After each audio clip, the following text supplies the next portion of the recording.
Everyone, I'm going to continue this fantastic series, friends, of the daily page of Daf Yomi. Friends, on page number 67 over here on Masechet Zevachim, actually recording this here from central Jerusalem. Nothing like sharing over some words. We've been talking about in today's page bringing a sacrifice from a turtle dove or a pigeon. That's the topic that we're talking about. And the Gemara on today's page is going to quote a Mishnah that appears actually in Masechet Kinim, nests, that is, the tractate that deals specifically with sacrifices brought from fowl, turtle doves, and pigeons. So what's going on, friends? We actually learn about in the Mishnah, I think in chapter number 6, it teaches that if a woman takes an oath that she will bring a nest of birds as a sacrifice, as a korban, should she give birth to a boy, let's just say, should she in fact give birth to a boy, she will be obligated to bring 2 nests.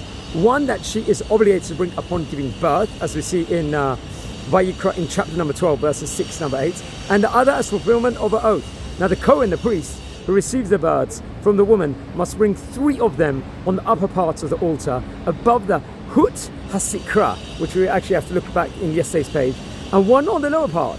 If the Kohen did not discuss the matter with her and brought 2 on the upper part of the altar and 2 on the lower part, she will have to bring 1 more bird to be brought up on the upper part. That's what we learn about. Now the issue dealt with, let's say in this Mishnah, is the requirement to bring a sin offering on the lower part of the altar and a burnt offering on the upper part. Now the woman's obligation upon giving birth is to bring 1 of each type of sacrifice. In the Mishnah's case, the woman accepted upon herself an obligation to also bring 2 more burnt offerings, which must be done on the upper part of the altar, as we learn about. Now, most korbanot, sacrifices of fowl inside the Bet HaMikdash, they came in pairs, which is how they were sold in the Jerusalem marketplace, a single nest with 2 birds inside it. Nevertheless, there were on occasion situations where a single bird was brought, as we saw described inside the Mishnah.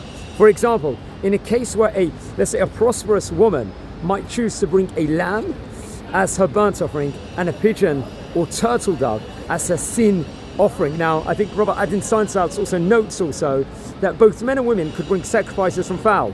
Although in the Mishnayot, I believe, in Masechet Kinim, all discuss situations of women bringing these korbanot, these sacrifices, since the majority of these types of korbanot were brought by women who had given birth. So very, very interesting, another fantastic insight from Rabbi Adin Seinsaltz. So wishing you all a fantastic day here from Central Jerusalem, and take care, friends.